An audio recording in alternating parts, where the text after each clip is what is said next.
All right, what up, chat? We back. We are going to follow up in our textbook here, which most of you guys have on your desks. If you want to see it, you can, but I'm not going to require it. Today, we're going to be starting looking at chapter 3. And you may notice if you look closely that that's too bold, but we have skipped chapter 2 in the interest of being able to make sure that we get stuff that's relevant and applicable to our hatchery as we get rolling with it. So, in chapter 3, there is a single overarching kind of theme that's going to be clear. We're going to be looking at ocean chemistry, and I suppose chapter 3. We're going to be looking at ocean chemistry and structure.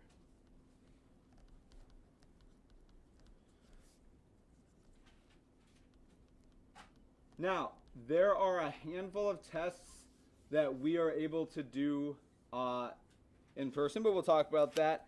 Before we get into like talking about the specific tests and stuff, because we're going to be dealing with water and specifically ocean water so much, it makes sense that we understand at least the basic kind of fundamental parts of ocean chemistry and how it works.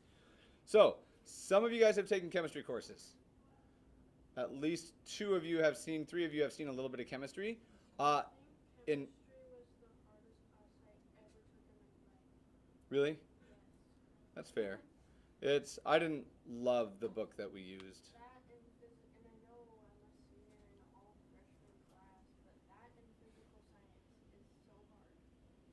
That's that'll happen. English, it was the same for me, like reading and stuff, and including it just wasn't my thing. We'll make sure that if you have questions, you're asking here, and we can hopefully clear up some of those confusions. So, in 3.1, where we're starting today, that is way too fine. I can't seem to find the middle ground here. 3.1 is our focus today, and in 3.1, still the same thing. Goodness gracious. We're just going to go bold. That's not any bolder. 3.1. We're going to be looking about the unique nature of pure water.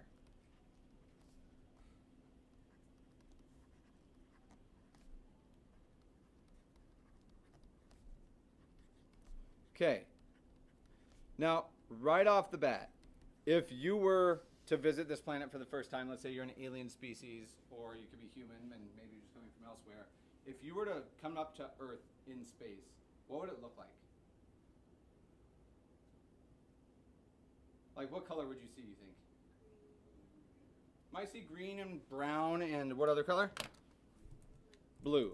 Now, this question is very specific. We're going to take a quick look here. Instead of Google Maps, we're going to look at Google Earth real quick. Now, we know, and I think we know, there's a lot of water on our planet. Like a ton of water on our planet, which is super beneficial for us. There is a pretty good possibility that when you think of Earth, we all think about it in the exact same way. If I said picture the planet, you're probably not thinking that, but this is probably what most of us imagine in our heads. Okay, how much of the planet can we see right now? Half of it. Now, they do some stuff with the sun that it's actually probably a little bit less than half currently because they want to make sure that you can see, the sun line on it. But check it out. If they pulled up, they wouldn't see all these states and stuff, but they would see just a big landmass, yeah? Okay, there is a chance, though, that instead of pulling up at that angle, they show up at this angle. In which case, they'd look at it and go like, oh, man, there's like almost no lands down there because you can only see a little bit down here. Whoa, we're moving. You can only see a little bit down here in Australia. I don't know how to control this. Cool. Now we're all goofed up. Okay, it's possible that they just see pretty much all blue with clouds, right? Now, with that in mind, water is incredibly important, and to the best of our knowledge, evidence-wise anyway, we've never found true liquid water anywhere else in the universe. Now, we haven't explored most of the universe, so maybe that's not super surprising. But it turns out it's super important for literally every component of life that we experience on this planet. So right off the bat, water makes up a pretty big portion of our planet. So we're just going to put some statements here, and these are all prefacing before we get into the chemistry of it. The Earth's surface is mostly land, mostly water, about the same. That was a question for you guys. Water. Now, mostly water. That means 50.1 because that's majority already. Or you guys might know this number. How much of our surface is submerged? Or what percentage, when you look at just the surface of the planet, what percentage of it do you think is water? be a guess. I'm cool with it. 70? Higher or lower? It's actually a little bit higher. You're pretty spot on with that. If we were to look, we see that the Earth's surface is approximately 71% water. Okay. Now, this is pretty cool because it turns out that this is like the pure earth science kind of focus of it, right? 71% water, maybe a little bit more if we looked at Earth as a whole because there's moisture in the atmosphere, but that's a tangent that we don't need to go down right now because that bothers me. What about a human? Humans are approximately, now we got a bunch of different stuff in us, right? Like obviously we're made of blood and muscle and all that, but beyond that, blood is realistically made of mostly water. It just happens to have some iron and red blood cells in it as well. What percentage of us do you think is water? 70. It's about 70% of human beings are water. Now, we do not live in the water. Human beings, anything on land, this is a probably pretty close number. Yes, ma'am. So this doesn't really matter, but I heard like 5 different percents because I just heard like a few days ago, I think it was on Instagram Reels, but we're like 60% water, and then before I heard 40% and then 80%. It's like it doesn't seem like anyone actually knows. So my guess is that the data that they're getting may be looking from a different context.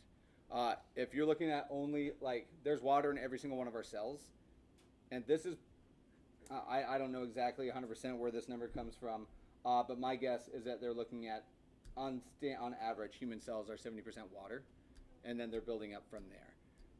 You could probably make the argument in a bunch of wonky ways it could be higher or lower, but I'm thinking at a cell by cell basis is what we're probably looking at here. Okay. We don't live in the ocean. I mean, we live near the ocean, but marine life, do you think it has more water in them or less? And this isn't steadfast, right? Because marine life is a really big, broad category. It includes all the fishes, all the marine mammals, crustaceans, all those. Shot in the dark? More or less? 70? 72, I'll say it's a little bit more, and this is like we're just guessing at this point, but I appreciate your willingness. Marine life, things, especially fishes and those, about 80% water by mass. Now, if we're looking at it, there are other animals, and there's some wonky ones that we see. Some of you guys, and I'm trying to remember if it was groups that were in here, jellyfish, you guys had manowar, right? Okay, 95%, and they can go crazy high. Jellyfish, whether it's a manowar or what other type, you're pushing up towards 95% of them are water. So majority of life on this planet, majority of the planet as a whole, like water is fundamental to us. There's no liquid water anywhere else. We've already made that comment with the understanding that that's probably not true. There is liquid water elsewhere in our solar system even, but it's hard to get to. Is there water on Mars? Depends on what I mean by that. When I say water, you guys probably all think it's the same thing. Oh, does ice count as water? Definitely. Ice is just solid water, right? So, I'll tell you, there is water on Mars, but it's in the form of snow and glaciers. It snows at the poles on Mars. If you guys weren't aware of that, like legit weather happens. Question? So no liquid water. Yep. There's water in the form of snow and ice. Now, in this, our planet is mostly water. So if we're looking at this just on our planet, and we have just a bunch of fun facts here to begin with, on Earth, we have, I'm going to say 3 types of water. All of our water is found in one of 4 places, and we're not talking about in the atmosphere today, although we certainly could. On our planet, most of the water is what sort of water do you think? Salt. I agree with you.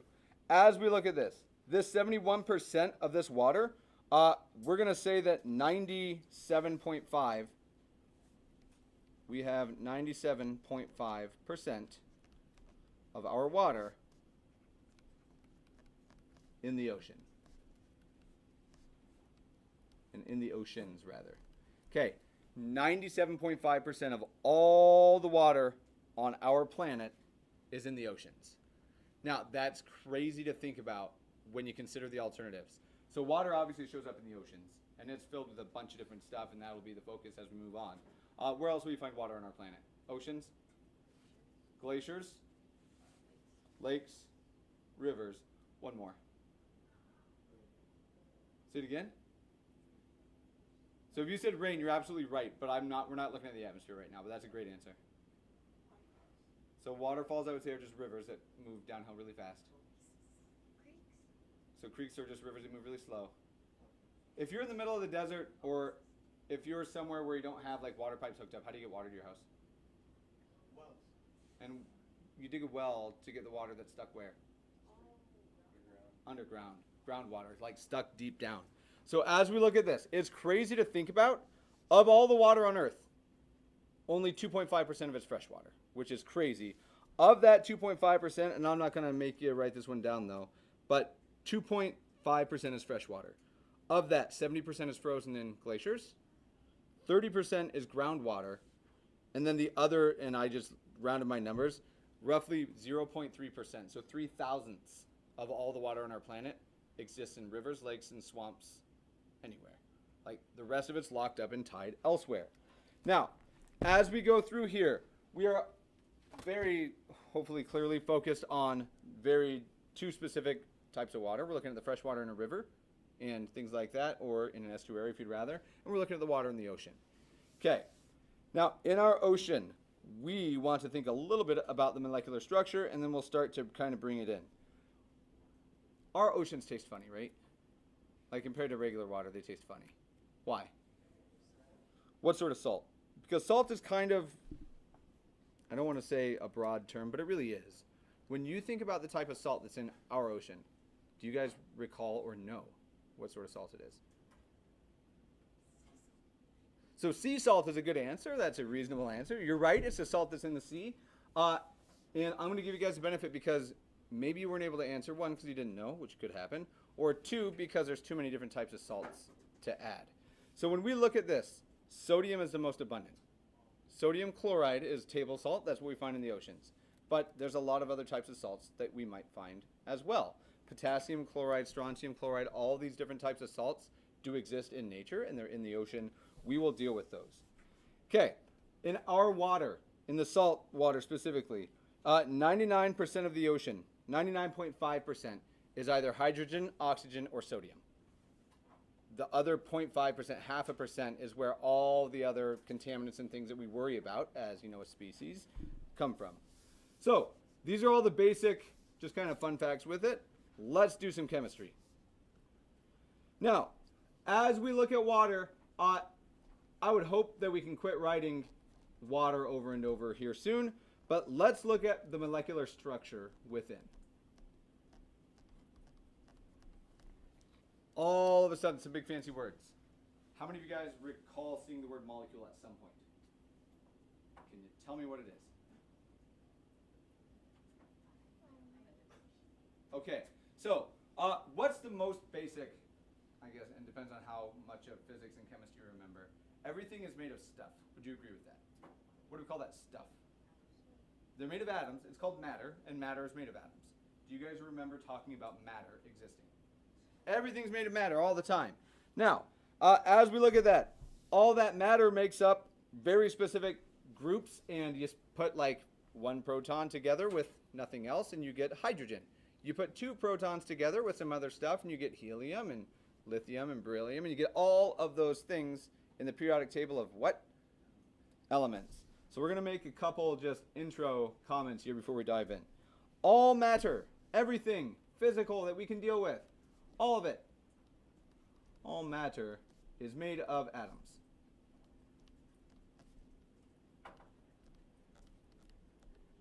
Okay. Do you want to go any further into the atom stuff, or you just want to continue talking about it? Do you know what atoms are made of? Just as a quick review, it's not our necessary focus. 3 things in most atoms.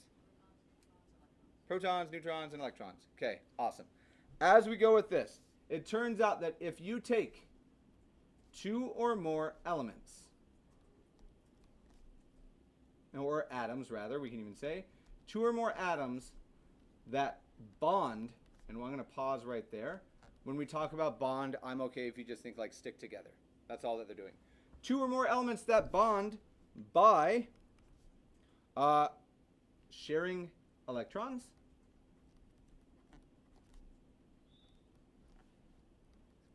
And this is going to be the only section that we do this.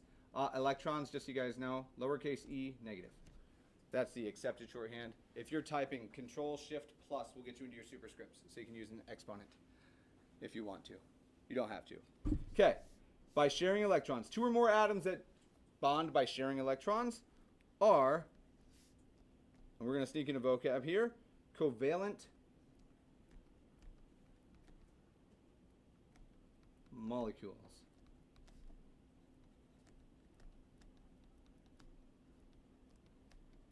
Okay.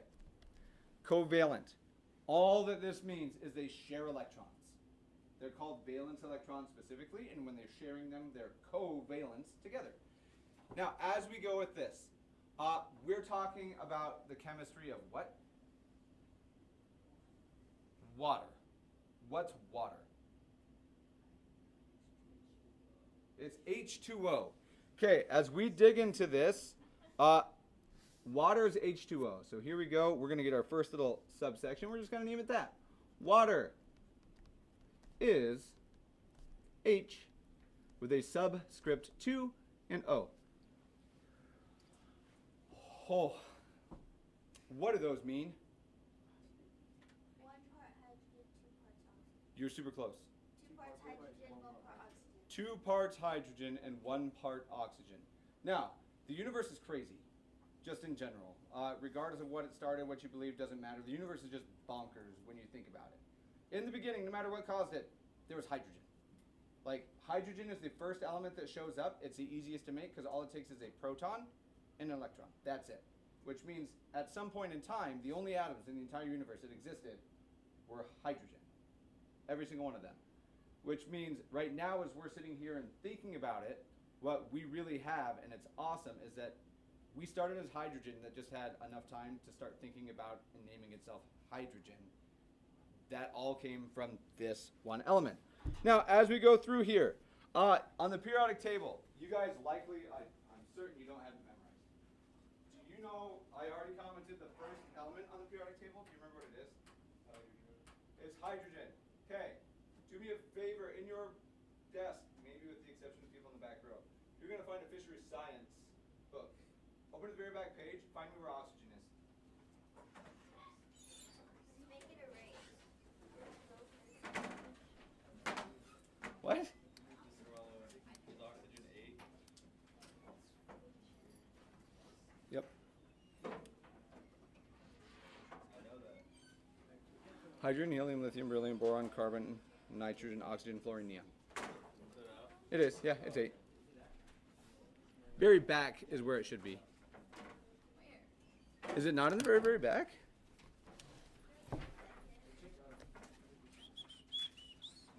Did I lie right to your faces? I might have. Whoops. Okay, scratch that.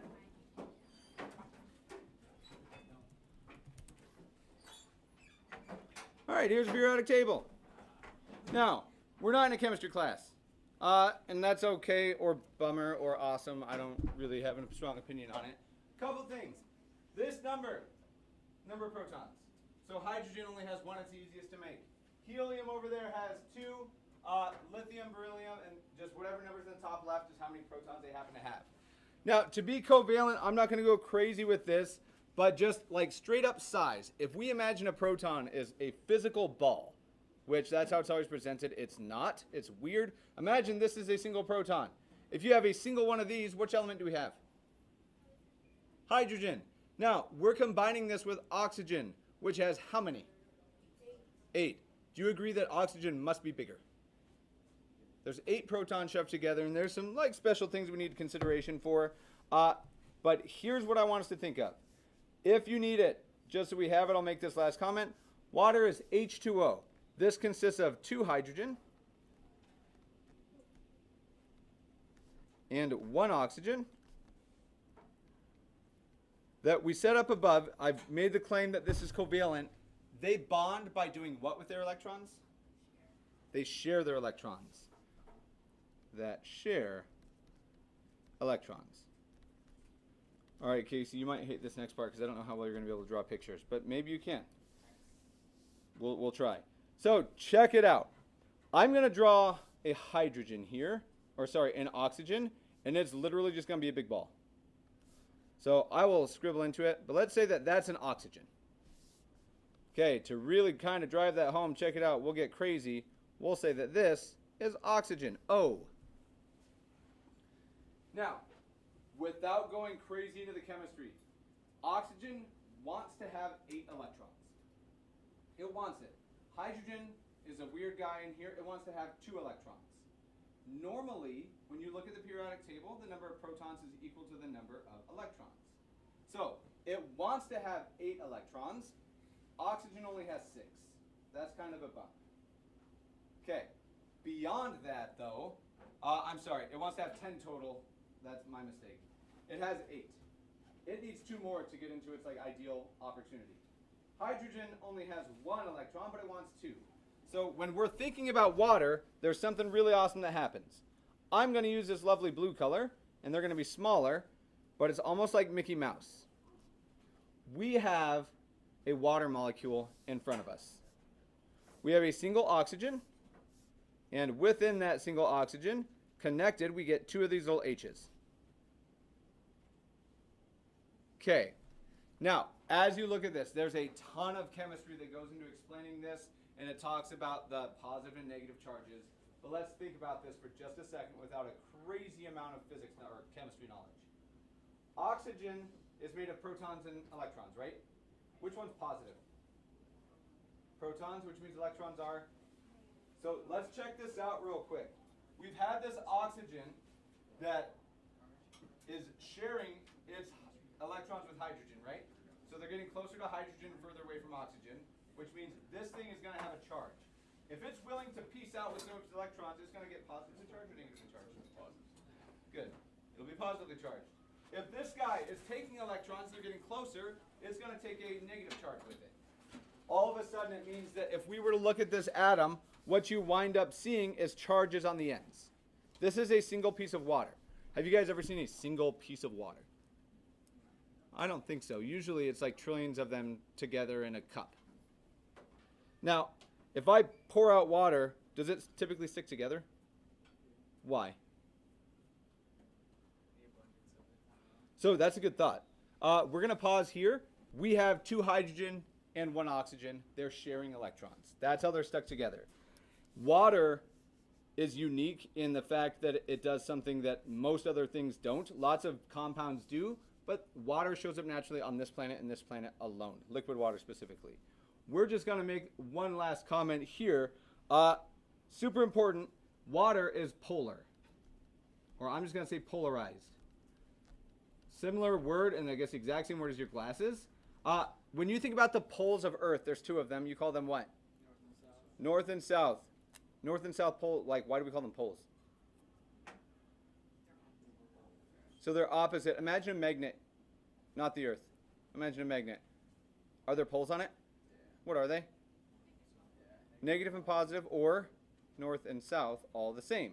So when we talk about polarized with water, all that we're talking about is there's poles here. There's a negative pole up here on this side of the water. There's a positive pole down here, and that's how they all stick together and they attract. Okay, so we'll just say charged ends. I'll say poles, but it feels redundant to use it there. We have a positive pole and a negative pole that's slightly charged. Okay, now there are crazy, crazy, crazy amounts of things about water that are really, really unique to water itself. And we're going to go through some of those. Cool. Chemistry stuff. More depth or less depth, or does it feel okay to just gloss over like that? Do you want to go any more in depth? Okay. Cool. So I'm going to give you guys a second. We talked the basics of water, just molecular chemistry. It has charges and it sticks together. That's an important idea. Now, beyond that, we get bombarded by radiation on this planet like constantly. By where? The sun. Okay. that can be dangerous a lot of the time. And it gives us radiation in the terms of ultraviolet radiation, which is super dangerous to humans, depending on how much you get.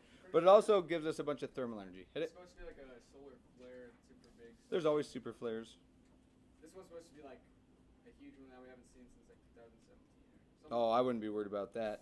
Yeah. Now, as we look at that, I don't want to scare you guys, but half the world would suffer. I bet there's someone has something. Go on. Backup. Something. So, like, just if you think about society and the fragility of it, it's a scary thought. And I don't want to scare you guys because I'm optimistic about the world. I have a child, and like, I wouldn't have had a child if I wasn't optimistic about it. But like, if everything went down hypothetically, like all electronics on the planet stopped working, what would the implications be? So there's no communication. I think that if the internet shut off, that could be like a societal breaking thing as well. Which, like, not making a joke because, oh, nobody could survive without Facebook. Like, no, Facebook doesn't matter. What happens to all your money that's saved in digital stuff? Yeah, how do we submit orders to get stuff if all the boats, like phones won't work, obviously. Like, they're all gone. Sorry? I don't know how valuable gold is until there's society to buy the gold. Like, you don't carry gold around in Fallout. I don't know if you guys play Fallout or not. Gold's a good value, though. Okay, now as we're looking at this, I'm going to get off track if we keep going that way. Now, thermal energy. We need heat on our planet. We're in what's called the Goldilocks zone, right? We're close enough to the sun that we get heat, but we're far enough away that we don't just burn up in Mercury. We don't get tidally locked with the sun, anything like that. So we're going to be talking about thermal energy. You guys have probably not done a bunch of thermal physics. That's okay. When we talk about things being thermal, what is it referring to? Heat, temperature, all those things. So that's a good kind of segue. Quick question for you. What's temperature? Okay, so without a human to say it's hot or it's cold, does temperature still exist? So it can't be subjective then. Meaning you can't just say how hot it feels, because what's hot to me, and I used this example earlier and it's weird that it showed up again. If I take a soda out of the fridge and I put it on the counter, I forget about it, and I come back 6 hours later, I now have a what sort of soda? Mild. No, room temp, yeah. Ooh, would you agree warm? Like, you'd call it warm soda probably. If I do the same thing with a cup of coffee and I put it on the counter and I come back later, I now have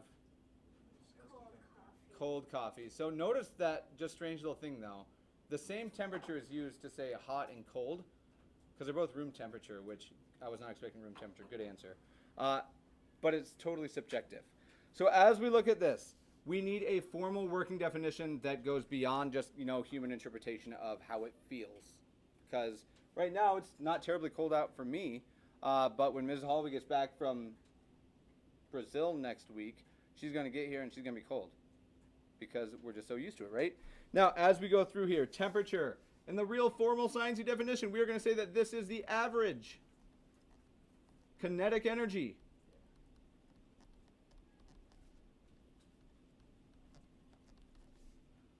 of particles in an object.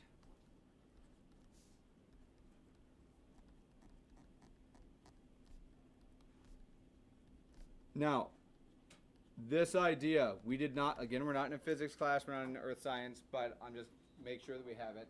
I like that. If you're referring to this, love it. Everything that we're made of wiggles or buzzes. Like, that's what happens with energy. Right now, can you see me buzzing everywhere? No, because it happens on too small of a scale for us to physically see, right? Now, when you heat stuff up, it keeps buzzing, and you're adding energy to it, but it buzzes how? Faster. You cool something down, and it buzzes slower until eventually it stops, because there's a lowest to how slow it can buzz, but there's no upper limit. There is a bottom of temperature. When we look at the temperature of an object, it's the average kinetic energy, which just how hard are they buzzing? How much energy is it carrying? Kinetic just means moving. Okay, when we're looking at this, the one biggest piece that I care about is there's two ways that we're going to measure. We will measure in one of two units. If I write this, degree C, if you hold, are you on Windows? Okay, I can't help you then. I tried to help earlier, but you also don't have Control and Alt, do you?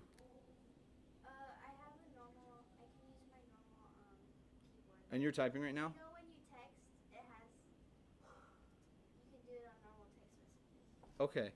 I don't know anything about Apple stuff. I just want to see if. Can I try typing something on your computer? I just turned it off. There you go. You can go like this. Can you type with this?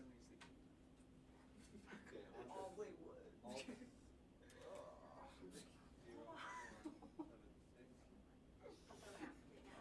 doing. You're sleeping.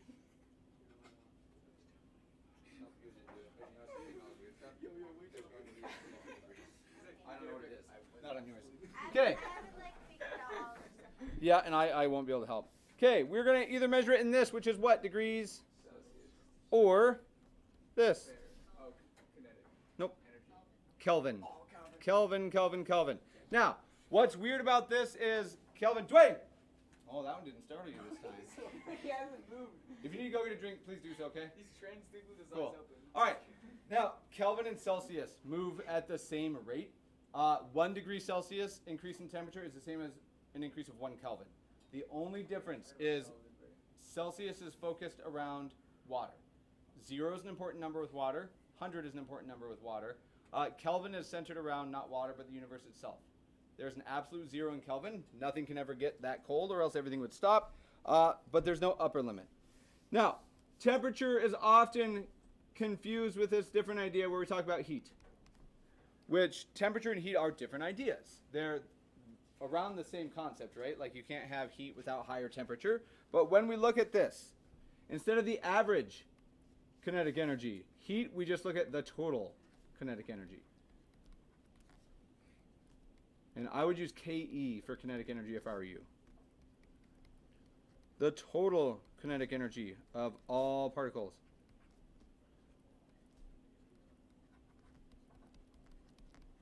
Okay.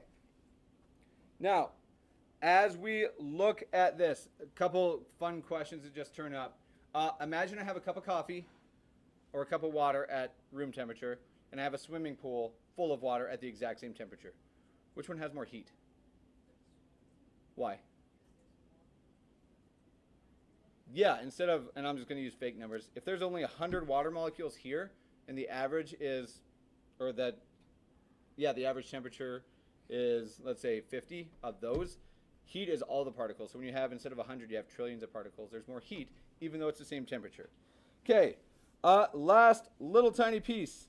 We're going to define something that may not always feel like physics ideas.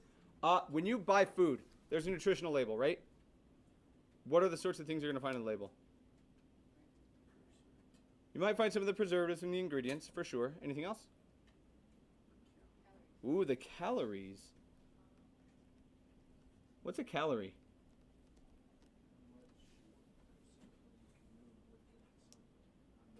So, I think you're on the right track.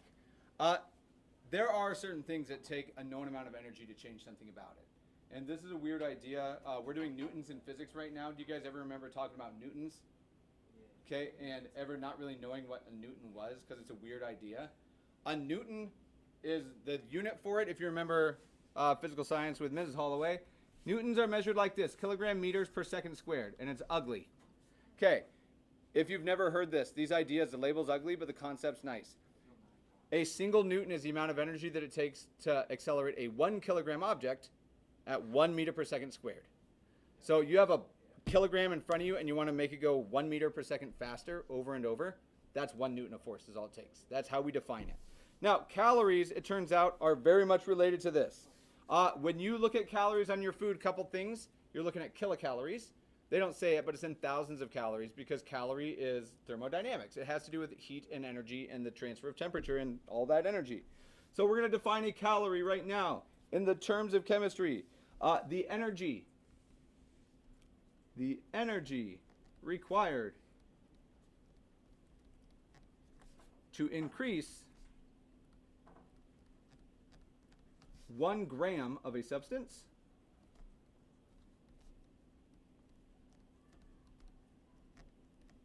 by 1 degree Celsius.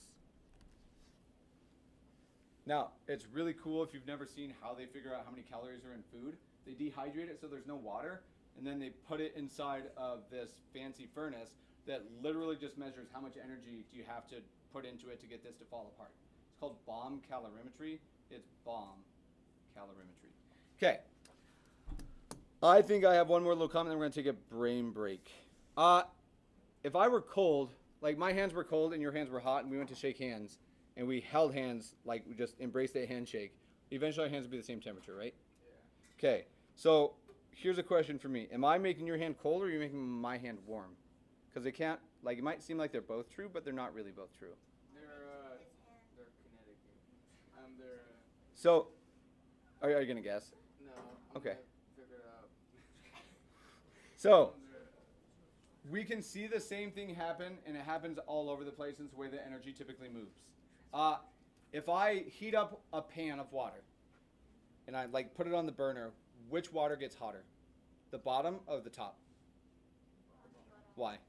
Because it's the closest to the. It's closer to the heat, right? And then what do we know that hot water or hot air is going to do? Go up. It goes up, and then as it comes up, the other water must be pushed down, right? Because it's cooler temperature. Do you guys remember what this type of current is called? Because it will apply to the ocean as well. Yeah, it's called the cycle something. Louder. The evaporation. Convection. It is a convection current, and they happen all over our ocean, all over our atmosphere. I'm going to give you this last little tiny piece, and then we'll start looking at stuff. Heat, or energy in general, but heat is just a measure of energy of molecules. So I'm just going to say heat, or energy, always moves in a very specific direction. Now, whether it's pressure or heat or temperature, doesn't matter. It always moves in one particular direction. It always moves with heat in mind, from hot to cold. So if we were to grab hands and my hand's really cold and your hand is hot, I'm taking your heat, you're not taking my cold. Because it doesn't make sense for you to take my cold. Cold is just a lack of energy. You can't take my lack of energy. It just doesn't work. Okay. This last one is awesome. I just want to talk about it all. I might like chemistry, it turns out. No, let's watch the video of how they measure your calories. You want to see some bomb calorimetry? It's going to be less cool than you think it is. I might have oversold it. All right. We're going to do a couple more things, but I will give us time at the end to just kind of decompress. I wish we were talking about water pressure, because that would have been an awesome little joke. Show us the video of the shrimp punching. No. I didn't even look for it. The punching shrimp? I'll find it. All right, yeah. We'll look up a mantis shrimp punching. Oh, they actually, I'm going to add another fun fact about your mantis shrimp. When they punch, because obviously they have to punch through water, right? Which there's a lot of friction and resistance in there. And friction makes heat, yeah. They make temperatures hotter than the surface of the sun for just a brief moment. Yeah, I think it's like a little bit. So I don't know if the water has really enough time to boil, but super high heat. Same thing happens just even if you hit like pool balls. You don't see it. It's such a small and brief thing. But if two pool balls slam together, you're going to burn. Like they'll crazy amounts of energy are released. Yeah. Cool. All right. When you think of water, what do you think of? Okay, First thing that came. that's a pretty good answer. I said, get me some water. What are you going to get me? You're probably going to get a glass of water, right? Okay, so that's pretty natural. That's what I was expecting. It'd be weird if you gave me something else. With thermal energy specifically, I want us to keep in mind the 3 states of matter. Bless you. All right.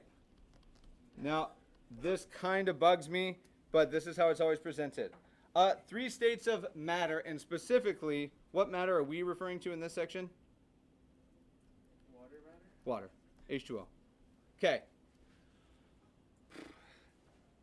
I think we should just agree that if we're talking water, it's implied that we're talking about liquid water, if you guys are cool with it. What if you wanted to have solid water? Ice. Ice? What about gas water? Steam? Doesn't have to be steam necessarily. Vapor. Okay, so real quickly before we do this, you guys are comfortable with 3 states of matter? For imaginary aura points, can you name me the 4th state of matter? Atoms. Gas. Who? Foreign language. We get solids, we get liquids, we get gas, and then if you keep heating up a gas, good guess. That's right, it's plasma. Cool. All right, so here's what I want you guys to try to complete for me. This just off, did you say Riz points? Gross. Total NPC comment. I don't know if that's true. I don't think an NPC would really say that. Did you just dab on top of it? Man, you are on fire today. All right, we have solid. And I want you guys to do this to the best of your memory. We have liquid, and we have gas. Those are the three common states of matter, but I'm kind of lying to you because realistically, the whole universe, that's not true. Plasma is the majority of our universe. Our sun is not on fire. Our sun is a nuclear reaction, and it's all plasma. It's not fire. It looks hot. It is hot, but it's not fire like the way we think of it. What is the sun made out of? Plasma. I know, but Mostly helium. helium. Yep, right now it's helium. Eventually it'll start spitting out other stuff as it gets like more and more old. Okay, so check it out. I want you to do the following for me. There is a word that you guys have learned that does this, that goes from a solid to a liquid. There's a word that one uses to go from a liquid to a gas. A gas to a solid is going to be harder. There's words for every single one of these that I want you to see how much you remember. I can go from a solid to a gas. I can go from a liquid to a solid. I can go from a gas to a liquid. I want you guys to list as many of these words as you can and put them on there. I'll help you with one of them. What's one you know for sure? Probably all of us know. So it could be evaporation. That's just a natural process.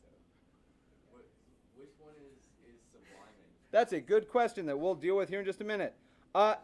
Imagine solid. So let's say we have solid water in front of us, and it becomes liquid water. To do that, it had to do what? Temperature decrease. Temperature. Can we agree it's just called melting? Melted? Okay. Cool. Fill in the other blanks for me. I'm going to give you guys a minute. Gas to solid is deposition. I've heard that. And Huggins, that means process of elimination, says this last one ought to be Sublime. to sublime. To sublimate is to go from a solid to a gas. And the easiest way to demonstrate this, I don't have any on hand. You guys ever seen dry ice? Yeah. If you put a chunk of dry ice, it like starts to evaporate, right? Have you ever seen liquid? Nitrogen. Yep. So, hold on. Yes, you've seen liquid, right? One of the classes, yeah, was it? Which class was it? I told you all I had friends. Was it any of you guys? Friend? You said you had friends? Yeah, I started the story with just, I have friends, and that's where I stopped. I think that was Rocket League. Yeah, it was Rocket League. Okay. All right. So, lost my train of thought there. So, carbon dioxide, you can freeze it from a gas and make it deposition into a solid. That's called dry ice. You've probably never seen liquid carbon dioxide. You can make it, but it takes like very specific settings. Okay, last little piece, and then we're just gonna chill. And by chill, I mean maybe do something like a math game, or we could write a quick haiku about ocean chemistry. That sounds fun, and like what we'll do. But check it out. We're gonna start making a small graph, which we will continue tomorrow. Okay, so on this, we're focusing on water. 100%, that's what we're doing. I'm going to make a graph here, and I'm only going to use the first quadrant. It's beautiful.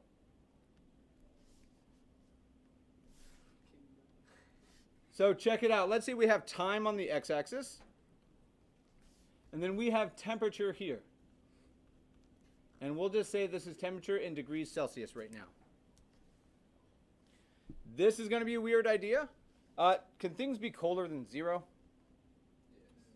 I think so. I've seen things be colder than 0 before. So what I'm going to do is I'm going to put 0 degrees right here. Are there any other important numbers that you guys know of with water? 0 Celsius is important for some reason. Negative Kelvin. So negative Kelvin is a weird not number in that. 100 is the other important one. I'm not picking my scale I'm not picking it at all. I have 100 degrees Celsius and I have 0 degrees Celsius. What I want you to think about is, let's say we start with some water that's really, really cold. So hypothetically, here. I don't need actual time because I don't care about the time. I just need to see it passed. If I have a block of ice that's, I don't know, negative 30 degrees Celsius, that's really cold ice. It's just in a freezer, it's negative 30. Can I start heating it until it becomes ice that's just at negative 20? Yes.